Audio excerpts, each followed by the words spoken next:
Hello मेरे प्यारे दोस्तों, कैसे आप सबका स्वागत करता हूं आपके अपने मैं T10 पर। आज हम क्लास 10 के चैप्टर नंबर 2 बहुपद के पार्ट 3 देखेंगे। इससे पहले मैं पार्ट 1 और पार्ट 2 बनाया हूं, वो भी बेसिक क्लास ही, और पार्ट 3 जो होगा ये भी बेसिक क्लास होगा। इसके बाद हम लोग क्या कर लेंगे, चैप्टर को स्टार्ट कर लेंगे। तो चलिए हम पार्ट 3 को स्टार्ट करते हैं। स्टैंडर्ड फॉर्म को देखेंगे। बहुपद की जो है ना स्टैंडर्ड फॉर्म क्या क्या होता है उसको हम लोग देखेंगे। तो बहुपद का स्टैंडर्ड फॉर्म होता है, पहले फर्स्ट नंबर में होता है लीनियर पॉलिनोमियल, जिसको रैखिक बहुपद बोला जाता है। इसका स्टैंडर्ड फॉर्म क्या है, तो इसका स्टैंडर्ड फॉर्म है ax प्लस b। उसके बाद होता है क्वाड्रिक पॉलिनोमियल, द्विघात बहुपद। द्विघात बहुपद का स्टैंडर्ड फॉर्म क्या होता है, ax square plus bx plus c।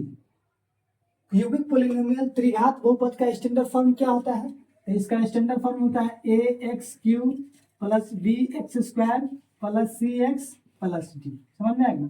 ऐसे करते हैं, बहुत स्टैंडर्ड फॉर्म होगा, लेकिन फिलहाल हम लोग 3 को की ही चर्चा करेंगे। लीनियर पॉलिनोमियल को रैखिक बहुपद बोला जाता है। इसका स्टैंडर्ड फॉर्म होता है ax plus b। Quadratic polynomial द्विघात बहुपद का स्टैंडर्ड फॉर्म क्या होता है, ax square plus bx plus c। Cubic polynomial त्रिघात बहुपद का स्टैंडर्ड फॉर्म क्या होता है, ax cube plus bx square plus cx plus d। ठीक है। अगर इसके बराबर में हम जीरो कर देंगे ना, इक्वल में अगर जीरो मान दें तो क्या हो जाएगा, रैखिक बहुपद के जगह पर क्या हो जाएगा, समीकरण। ये क्या हो जाएगा, अगर जीरो इक्वल में अगर जीरो मान देंगे ना तो ये हो जाएगा रैखिक समीकरण। अगर इसके इक्वल में अगर हम जीरो मान लेंगे तो ये क्या हो जाएगा, द्विघात समीकरण। अगर इसके इक्वल में अगर हम जीरो मान लेंगे तो ये हो जाएगा त्रिघात समीकरण हो जाएगा। समझ में आ गया। तो हम लोग इसको नहीं पढ़ेंगे, हम लोग किसको देख रहे हैं, बहुपद चैप्टर को देख रहे हैं। तो हम लोग बहुपद वाला की चर्चा करेंगे। समझ में आ गया। रैखिक बहुपद का स्टैंडर्ड फॉर्म होता है ax प्लस b। इसका होता है द्विघात बहुपद का स्टैंडर्ड फॉर्म होता है ax square plus bx plus c। त्रिघात का होता है ax की plus bx square plus c plus t। अब बात होता है जिसमें कितने घात होता है और कितना पद होता है। तो एक तरफ लिखेंगे अधिकतम अधिकतम अधिकतम घात, ठीक ना, अधिकतम घात। और एक तरफ लिखेंगे अधिकतम पद। पद को बोला जाता है टर्म, ठीक ना, पद को टर्म बोला जाता है, और घात को बोला जाता है पावर। तो रैखिक लीनियर पॉलिनोमियल रैखिक बहुपद में कितने घात है, सबसे अधिकतम घात क्या है, x के पावर क्या है, चर के पावर क्या है, तो चर के पावर 1 है। समझ में आ गया। तो इसका घात क्या हो जाएगा, 1 हो जाएगा। रैखिक बहुपद का घात क्या हो जाएगा, 1 हो जाएगा। और इसमें कितने पद है, तो इसमें 2 पद है, एक पदी एक पैदी। तो 2 पद है तो पद में हो जाएगा 2, टर्म 2 हो जाएगा। उसके बाद हम लोग देखेंगे क्वाड्रिक पॉलिनोमियल द्विघात बहुपद। तो इसमें कितने घात है, तो सबसे चर वेरिएबल का पावर देखेंगे। तो x का पावर सबसे अधिकतम क्या है, तो x का पावर सबसे अधिकतम यहाँ 2 है, यहाँ 1 है, यहाँ तो अंक है, यहाँ तो चर है, पहले अचर है। तो इसमें वेरिएबल का पावर क्या है, 2। तो अधिकतम घात इसमें क्या है, 2। तो इसमें द्विघात बहुपद में अधिकतम घात क्या हो जाएगा, 2। और इसमें पद कितने हैं, पद कितने हैं, 1 2 3, पद कितने हो जाएगा, 3। समझ में आ गया। उसके बाद हम लोग देखेंगे क्यूबिक पॉलिनोमियल त्रिघात बहुपद। तो त्रिघात बहुपद में सबसे अधिकतम पावर क्या है, यहाँ 3 है, यहाँ 2 है, यहाँ 1 है, यहाँ 0 है। समझ में आ गया। तो चर का पावर खोजेंगे, ABCD का x का पावर खोजेंगे, ठीक ना, चर वेरिएबल। यहाँ पर ABCD है ना, ये अंक को दर्शा रहा है, और x वाला है ये वेरिएबल को दर्शा रहा है। तो यहाँ पर x का पावर सबसे अधिकतम क्या है, 3। तो इसमें घात 3 हो जाएगा, और पद कितना हो जाएगा, पद 4 हो जाएगा। समझ में आ गया। इसमें घात 1 तब पद 2, इसमें घात 2 तब पद 3, घात 2 पद 3, इसमें घात 3 तब पद 4। जितना घात होगा उससे 1 ज्यादा पद होगा। समझ में ना। तो रैखिक बहुपद में पद 2 तो घात 1। देखिए पद रैखिक बहुपद में है ना, तो घात क्या है, 1 तो पद 2। द्विघात बहुपद में घात 2 तो पद 3। त्रिघात बहुपद में घात 3 तो पद 4। समझ में आ गया। उसके बाद हम लोग एक एग्जाम्पल से इसको समझते हैं। देखिएगा, जैसे एग्जाम्पल में हम देखें तो बताते हैं 7x के पावर अगर 5 दे दें, 3x क्यूब और क्या दे, 3x क्यूब, और उसके बाद क्या देते, 2x प्लस 4।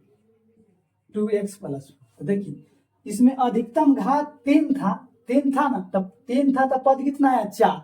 लेकिन इसमें अधिकतम घात क्या है, 5 है ना। अधिकतम पावर क्या है, यहाँ पर घात क्या है, अधिकतम घात इसमें क्या है 5, ठीक ना। तो पद कितना आना चाहिए, पद कितना आना चाहिए 6 आना चाहिए, 6 आना चाहिए पद। लेकिन पद कितना है 1 2 3 4 एक पद है, तो 2 कहाँ छुपा है वही हम देख रहे हैं, ठीक ना। 2 कहाँ पद छुपा, देखिए इसमें घात 1 तो पद 2, बुझा रहा है, इसमें घात 2 तो पद 3, पद 3, इसमें घात 3 पावर 3 तो पद कई गो 4 गो 1 2 3 4, घात 3 तो पद 4, लेकिन इसमें घात क्या है 5 और पद घात क्या है, घात क्या है 5, लेकिन पद क्या है यहाँ पर, पद क्या है 4, बुझा रहा ना। तो 2 कहाँ छुपा है उसी को हम लोग देखेंगे, इसको उतार लीजिएगा आप लोग, ठीक ना। हम इधर देखते हैं, इसको मिटाते हैं, पद यहाँ 4 है, अब छुपा हुआ कहाँ है इसे हम लोग देखते हैं। देखिए इसको इतना लिखा होगा x के पावर 5 प्लस 0, ठीक ना, 0 और x के पावर 4 जो होगा ना ये कहीं छुपा होगा, 0 में किसी भी संख्या से गुना करते हैं तो 0 होता है, तो ये क्या हिडन है, ये क्या है हिडन है, छुपा हुआ है, समझ में आ रहा है ना इसमें। उसके बाद क्या है 3x³ है, उसके बाद क्या है 0 यहाँ भी होगा और x के पावर जो होगा x के पावर 2 ये भी छुपा होगा, 0 में किसी भी संख्या से मल्टीप्लाई कर देंगे तो 0 हो जाएगा, तो ये भी क्या है छुपा हुआ है। उसके बाद 2x और प्लस 4 है। तो अब देख लीजिए, अब पद 6 को पूर्ण गए 1 2 3 4 5 6 को पद पूर्ण गए, अब घात 5 गो तो पद हो जाएगा 6 गो, लेकिन क्या है ये जब 0 में किसी भी संख्या से गुना करेंगे तो 0 हो जाएगा, ये 0 हो जाएगा, इसीलिए दोनों क्या हिडन है, खाली है, समझ में आ रहा है। तो ये दोनों यहाँ पर छुपा हुआ है, लेकिन एक्चुअल में अगर पावर 6 रहा होगा तो पद होगा, सॉरी पद घात अगर 5 होगा तो घात 5 होगा तो पद 6 हो जाएगा, 2 को क्या है छुपा हुआ है, ठीक है। अब हम लोग शून्य को देखते हैं, इसको हम लोग मिटाते हैं। अब हम लोग देखते हैं शून्य निकालना है, शून्य कैसे निकाला जाता है, ठीक है। तो शून्य को निकालना हम लोग सीखेंगे। शून्य मतलब 0 ऑफ पोलिनोमियल, ठीक ना, 0 ऑफ पोलिनोमियल। अगर आपको दे देगा 3x प्लस 9 बहुपद के शून्य निकाले, मतलब 3x प्लस 9 के बहुपद के शून्य हमको निकालना है।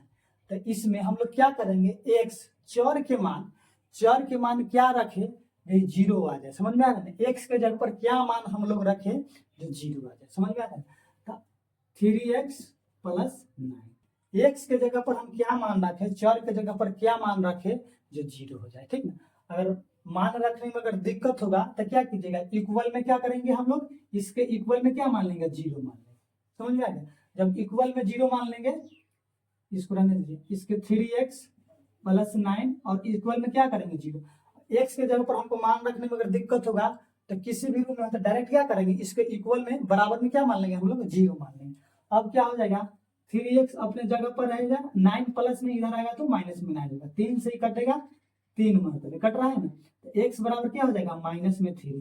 तो x के जगह पर ना हम -3 रख देंगे तो क्या हो जाएगा, इस शून्य इसका निकल जाएगा। देख लीजिए, हम निकाल के दिखा देते हैं, 3x प्लस 9 है ना, तो x बराबर क्या रखना है -3, तो x की जगह पर अगर 3 रखेंगे -3 रखेंगे, x की जगह पर -3 और प्लस 9 हो तो प्लस 3 और इधर प्लस में 3 इधर माइनस में, तो 3 को गुना करेंगे तो 9 हो जाएगा, इधर प्लस में इधर माइनस में 3 तो माइनस में 9 और प्लस में घटेगा तो 0 आ गया ना। तो शून्य मतलब देख लीजिए, एक और से देखते हैं, जैसे दे देगा, इधर देख लीजिएगा 5x, 2 नंबर एग्जाम्पल देखिएगा, 5x प्लस